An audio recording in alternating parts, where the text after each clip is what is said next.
ആദ്യമായി തന്നെ ഞാൻ പരിശുദ്ധ അമ്മ മാതാവിനും തിരുകുമാരനും കൊടാനുവേണ്ടി നന്ദി പറയുന്നു. അതോടൊപ്പം തന്നെ ഞാൻ സാക്ഷ്യം പറയാൻ താമസിച്ചു പോയതിന് ക്ഷമ ചോദിക്കുകയും ചെയ്യുന്നു. എൻ്റെ പേര് ഡാർലി ബാബു. ഞാൻ മുട്ടപ്പള്ളിയിൽ നിന്ന് വരുന്നു. ഞാനൊരു സ്കൂൾ ടീച്ചറാണ്. ആദ്യമായി തന്നെ എനിക്ക് പറയാനുള്ളത്, ഞാൻ 2019 ഉടമ്പടി എടുത്തിരുന്നു. 2 തവണ സാക്ഷ്യം പറയാൻ ദൈവം എന്നെ അനുഗ്രഹിച്ചിരുന്നു. ഇതെൻ്റെ 3ാമത്തെ തവണയാണ്. പക്ഷെ കൊറോണ കാലം വന്നപ്പോൾ എനിക്ക് കണ്ടിന്യൂ ചെയ്ത് പോകാൻ പറ്റിയില്ല. അപ്പോൾ എൻ്റെ ഉടമ്പടി കുറച്ച് ബ്രേക്കായി. ഞാൻ പിന്നെ തിരിച്ച് 2024 വന്ന് ഉടമ്പടി എടുക്കുന്നത്. പക്ഷെ ഞാൻ എൻ്റെ ഉപ്പും തൈലമൊക്കെ ഉപയോഗിച്ചിരുന്നു. അപ്പോൾ എൻ്റെ അപ്പോയിൻമെൻറ്റുമായിട്ട് ബന്ധപ്പെട്ടാണ് ആദ്യത്തെ എൻ്റെ സാക്ഷ്യം പറയേണ്ടത്. 2021 എൻ്റെ ഏജ് ഓവർ ആകുന്ന ഒരു ഡേറ്റ് ആയിരുന്നു. അപ്പോൾ ലിസ്റ്റിലുണ്ടെങ്കിലും ആ ഡേറ്റിൽ കിട്ടിയില്ലെങ്കിൽ, ജൂൺ ജൂലൈ മാസത്തിൽ പെർമനൻറ്റ് അപ്പോയിൻമെൻറ്റ് കിട്ടിയില്ലെങ്കിൽ ഞാൻ ലിസ്റ്റിൽ നിന്ന് ഔട്ടായി പോവും. അപ്പോൾ എനിക്ക് ഭയങ്കര വിഷമമായി. ഞാൻ ഈശോയോടും മാതാവിനോടും നിരന്തരമായി പ്രാർത്ഥിച്ചുകൊണ്ടിരുന്നു. അങ്ങനെ ഒരു ദിവസം പിന്നെ ഓൺലൈനായിട്ടും ഒക്കെ ലൈറ്റർ കാൻഡിൽ പെയറൊക്കെ ഇട്ട് ഞാൻ പ്രാർത്ഥിച്ചു. പെട്ടെന്നൊരു ദിവസമാണ് നിയമങ്ങളൊക്കെ മാറി വന്നത്. അപ്പം ഞാൻ ഒരു സാക്ഷ്യം കേട്ടിരുന്നു, ദൂരെ ഔട്ട് ഓഫ് കൺട്രീസിലൊക്കെ നിയമങ്ങൾ മാറ്റി വരുമെന്ന്. അപ്പോൾ നമ്മുടെ കൊറോണ കാലത്ത് അപ്പോയിൻമെൻറ്റ് ഇല്ലാതിരുന്നൊരു സമയമാണ്. അപ്പോൾ എൻ്റെ രാജ്യത്തെ നിയമങ്ങളൊന്ന് മാറ്റിത്തരണേന്ന് ഞാൻ പ്രാർത്ഥിച്ചു. എൻ്റെ പ്രാർത്ഥന പോലെ തന്നെ ഈശോയും മാതാവും എനിക്കത് സാധിച്ചു തന്നു. ജൂലൈ 21 എനിക്ക് പെർമനൻറ്റ് അപ്പോയിൻമെൻറ്റ് കിട്ടി. അപ്പോൾ ദൂരേക്ക് പോകാൻ എനിക്ക് മടിയില്ലെങ്കിലും 1-2 മണിക്കൂറത്തെ യാത്രയെ ആവാവുള്ളൂ എന്ന് പ്രാർത്ഥിച്ചു. പക്ഷേ എനിക്ക് അരമണിക്കൂർ കൊണ്ട് തന്നെ പോയി വരാവുന്ന ദൂരത്തിൽ ദൈവം എനിക്ക് ജോലി തന്ന് അനുഗ്രഹിച്ചു. പക്ഷേ ആ കൂടെ ഞാൻ പ്രാർത്ഥിച്ചിരുന്ന 1 വർഷത്തേക്ക് എനിക്ക് സാലറി കിട്ടിയില്ലെങ്കിലും കുഴപ്പമില്ല എന്ന്. അതും ദൈവം കേട്ടു എന്ന് പറയാൻ. 2 വർഷം എനിക്ക് സാലറി ഇല്ലായിരുന്നു. എൻ്റെ അപ്പോയിൻമെൻറ്റ് പാസ്സായില്ല. അതിൻ്റെ ഇടയിൽ എൻ്റെ അമ്മയ്ക്ക് സ്ട്രോക്ക് വന്നു.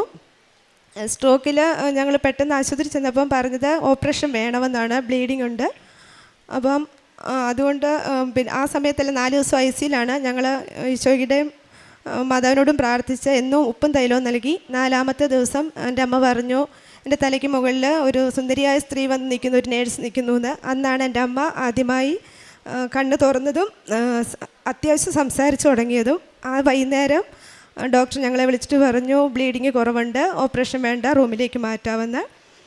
അതിനുശേഷം വീട്ടിൽ വന്നപ്പോഴും അമ്മയ്ക്ക് യൂറിൻ്റെ പ്രശ്നം ഉണ്ടായി. യൂറിൻ ബ്ലോക്കായി. 1-1.5 ആഴ്ച യൂറിൻ പോകാത്തൊരവസ്ഥയിലേക്ക് വന്നു.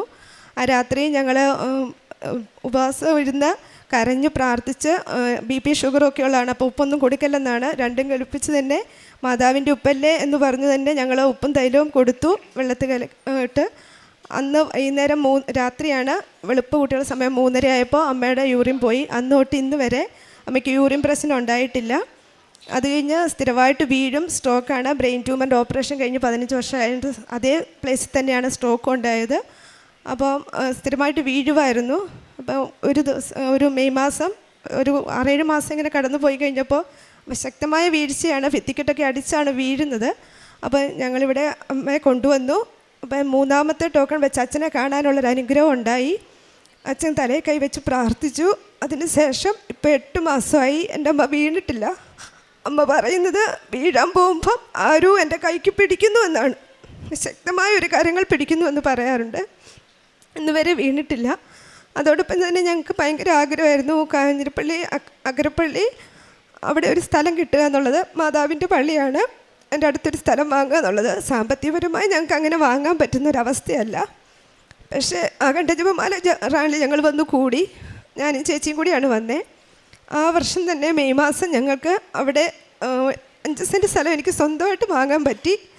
അപ്പോൾ അതിനുശേഷം ബാക്കിയുണ്ടായിരുന്ന 3.5 സെൻറ്റ് പപ്പായുടെ അനിയൻ ഞങ്ങൾക്ക് വാങ്ങിച്ചു തന്നു. അങ്ങനെ 8.5 സെൻറ്റ് സ്ഥലം ഞങ്ങളവിടെ വാങ്ങി. അതിനുശേഷം വീട് പണിയണമെന്ന് ആഗ്രഹം ഉണ്ടായിരുന്നു. വീട് പണിക്ക് ലോൺ അപേക്ഷിച്ചു. പക്ഷേ എൻ്റെ അപ്പോയിൻമെൻറ്റിനകത്ത് പ്രവേശനോ കാര്യങ്ങളൊന്നും അനുവദനീയമല്ല. ഭിന്നശേഷി പ്രശ്നമാണ് അതായിട്ട് നിൽക്കുന്നത്. അതുകൊണ്ട് ലോൺ അനുവദിക്കില്ലായിരുന്നു. അത് ഈശോയോടും മാതാവിനോടും പ്രാർത്ഥിച്ചു. ഉപ്പിട്ട ആ സ്ഥലത്ത് പോയി ഞങ്ങൾ ഇവിടെ ഒരു വീട് പണിയാൻ അനുഗ്രഹിക്കണേ എന്ന് പ്രാർത്ഥിച്ചു. അതിനുശേഷം പെട്ടെന്ന് ഞങ്ങൾ ചോദിച്ച ബാങ്കിൽ നിന്നല്ല, മറ്റൊരു ബാങ്കിൽ നിന്ന് ഞങ്ങൾക്ക് ലോൺ അനുവദിക്കാമെന്ന് പറഞ്ഞു. ലോൺ അനുവദിച്ചു. എനിക്ക് 20 കിട്ടുള്ളൂ എന്ന് പറഞ്ഞെടുത്ത് 25 ലക്ഷം രൂപയും ലോണാണ്. ദൈവം അനുഗ്രഹിച്ചു തന്നു. ഇപ്പം വീടിൻ്റെ പണി നടന്നുകൊണ്ടിരിക്കുന്നു. പിന്നെ കാരുണ്യപ്രവർത്തനമായിട്ട് ഞങ്ങൾ ചെയ്യുന്നത്, എന്നും സാക്ഷ്യങ്ങൾ മിക്കവാറുമൊക്കെ കേൾക്കും, അമ്മയ്ക്കും വെച്ച് കൊടുക്കും. അതോടൊപ്പം തന്നെ യൂട്യൂബിൽ ഉടമ്പടി ധ്യാനം ഞങ്ങൾ പങ്കുവയ്ക്കും. പിന്നെ പറ്റുന്ന പോലെയൊക്കെ ഞാൻ എൻ്റെ ക്ലാസ്സിൽ പഠിപ്പിക്കുന്ന കുട്ടികൾക്ക് അവരുടെ ആവശ്യങ്ങളനുസരിച്ച് ചിലപ്പം ബുക്കാവാം, ചിലപ്പം കുടയാവാം, അങ്ങനെ എന്തെങ്കിലുമൊക്കെ ചെയ്യാറുണ്ട്. പിന്നെ ആഹാരമോ വസ്ത്രമോ ആവശ്യമുള്ളവർ ചോദിക്കുന്ന അവർക്ക് ഉണ്ടെന്ന് തോന്നിയാൽ അന്നേരം തന്നെ അത് ചെയ്യാറുണ്ട്. രോഗി സന്ദർശനം പറ്റുന്ന പോലെ എല്ലാം ഞാൻ ചെയ്യാറുണ്ട്. നമ്മുടെ പത്രം എല്ലാവർക്കും കൊടുക്കാറുണ്ട്. അത് ജാതി മതമൊന്നും നോക്കാറില്ല. ദൈവമേ, അവർക്ക് ആവശ്യമുള്ള ആരാണോ അവരെൻ്റെ കണ്ണിൽ കാണിക്കണമെന്ന് പ്രാർത്ഥിക്കും. എനിക്ക് മുമ്പിൽ വരും, ഞാൻ അവർക്ക് കൊടുക്കും. ഇതുവരെ തന്ന എല്ലാ ദൈവ അനുഗ്രഹങ്ങൾക്കും ഈശോയോടും മാതാവിനോടും നന്ദി പറയുന്നു. 1 ദിനവൃത്താന്തം 5:20.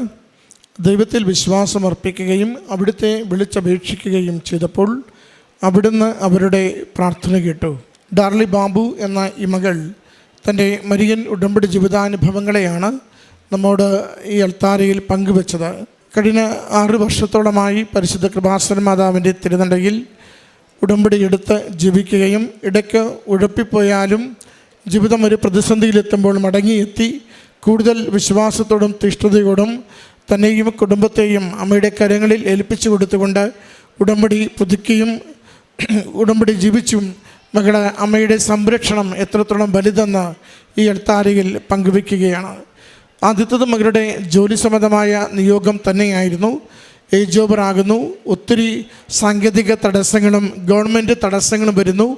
അതിൽ നിന്ന് ആ ജൂൺ ജൂലൈ മാസത്തിൽ അപ്പോയിൻമെൻറ്റ് കിട്ടുന്നില്ലെങ്കിൽ എന്നേക്കുമായി ഏറെ വർഷങ്ങൾ പരിശ്രമിച്ചത് നഷ്ടപ്പെടും എന്ന അവസ്ഥയിൽ അമ്മയുടെ കരങ്ങളിലേക്ക് ആ നിയോഗം ഏൽപ്പിച്ചു കൊടുത്ത് ഏറ്റവും കണ്ണീരോടെ ശക്തമായ സംരക്ഷണവും മാധ്യസ്ഥവും തേടി പ്രാർത്ഥിക്കുകയും മകൾക്ക് ആ ജോലി അത്ഭുതകരമായി ലഭിക്കുവാൻ അമ്മ മാതാവ് സഹായിച്ചതിനെയാണ് ആദ്യം സാക്ഷ്യപ്പെടുത്തിയത്. ശമ്പളമില്ലാതെ ഏറെ നാൾ മുന്നോട്ട് പോയപ്പോഴും അമ്മയുടെ കരങ്ങളിൽ തന്നെ ആ നിയോഗം ഏൽപ്പിച്ചു കൊടുത്ത് ആ പോസ്റ്റ് അംഗീകരിച്ചെടുക്കുകയും സാലറി അലവ് ചെയ്യുന്നതിനും അമ്മയുടെ സംരക്ഷണയിൽ കുടുംബത്തിന് ലഭിച്ച അനുഗ്രഹത്തെ സാക്ഷ്യപ്പെടുത്തി. സഹോദരിയുടെ അമ്മയ്ക്കുണ്ടായ സ്ട്രോക്കും അതിനെ തുടർന്നുണ്ടായ ഗുരുതരമായ ശാരീരിക അവശതയുടെ വിഷയങ്ങളും ആ നാളുകളിൽ ഓരോ തവണയും ഉടമ്പടി മാതാവ് എങ്ങനെ കുടുംബത്തെ കാത്തുവെന്ന് മകൾ സൂചിപ്പിക്കുകയാണ്. ആദ്യം അമ്മ മാതാവിനെ ആകാശത്തിൽ കാണുന്നു. ഗുരുതരമായ അവസ്ഥകളിൽ നിന്ന് അത് ശാന്തമായ രോഗസൗഖ്യത്തിൻ്റെ നാളുകളിലേക്ക് മാറുന്നതിന് കാരണമാകുന്നു. യൂറിൻ പോകാത്ത അവസ്ഥയിൽ കൊടുക്കരുതെന്ന് ഡോക്ടർമാർ പറഞ്ഞിട്ട് പോലും അമ്മയുടെ ഉപ്പ് വിശ്വാസ പ്രമാണം ചൊല്ലി ഏറ്റവും ശരണപ്പെട്ട മനസ്സോടെ ഇത് ഔഷധമായും ഇത് ആരോഗ്യത്തിനും സൗഖ്യത്തിനും കാരണമായി തീരുമെന്ന പ്രത്യാശയിൽ നൽകുന്നു. അത് അന്നു മുതൽ ഇന്ന് വരെയും പിന്നീട് ഒരിക്കലും യൂറിൻ പോകുന്നതിന് തടസ്സമില്ലാതെ അമ്മയെ സംരക്ഷിച്ചുവെന്ന് സാക്ഷ്യപ്പെടുത്തി. അതോടൊപ്പം തന്നെ തെറിച്ച് തന്നെ വീഴുന്ന നിരന്തരമായി വല്ലാതെ പരിക്കുകളുണ്ടാവുന്ന ഒരു ക്ലേശത്തിലേക്ക് അമ്മ മാറിയപ്പോഴും അച്ഛൻ്റെ കൈവപ്പ് ശുശ്രൂഷയിൽ അച്ഛൻ തൈലപൂശി പ്രാർത്ഥിക്കുകയും അമ്മ മാതാവിനെ ഏൽപ്പിച്ചു കൊടുത്ത് ബലപ്പെടുത്തുകയും ചെയ്യുമ്പോൾ പിന്നീട് ഇന്ന് വരെ ആ ഒരു വീഴ്ചയില്ലാതെ മകളുടെ അമ്മയെ സംരക്ഷിച്ചതിനെയാണ് സാക്ഷ്യപ്പെടുത്തുന്നത്.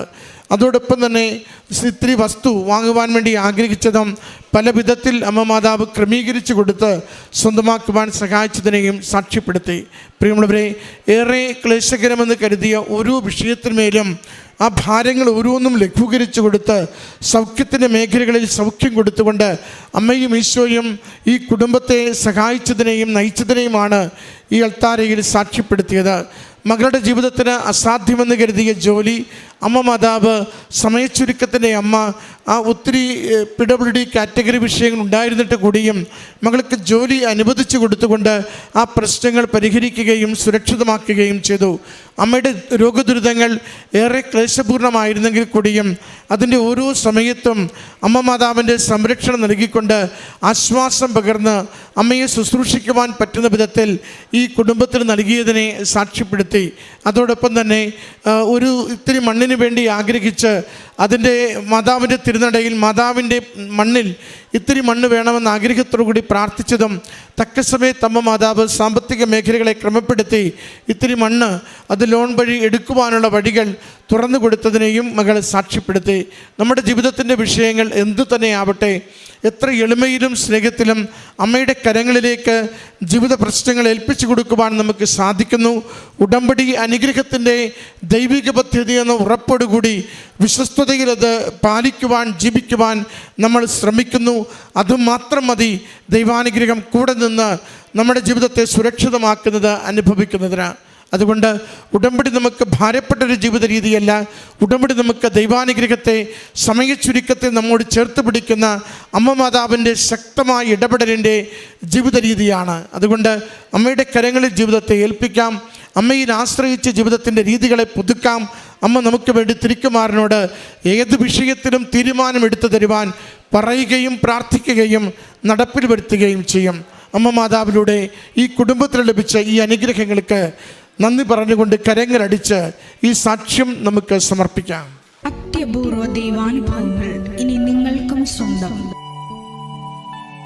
ഈ യൂട്യൂബ് ചാനൽ ഇതുവരെ സബ്സ്ക്രൈബ് ചെയ്തിട്ടില്ലെങ്കിൽ ഇപ്പോൾ തന്നെ സബ്സ്ക്രൈബ് ചെയ്യുക. ഈ വീഡിയോ ഇപ്പോൾ തന്നെ നിങ്ങളുടെ സുഹൃത്തുക്കൾക്ക് ഷെയർ ചെയ്തുകൊണ്ട് കർത്താവിൻ്റെ പ്രേക്ഷിതരാകുക.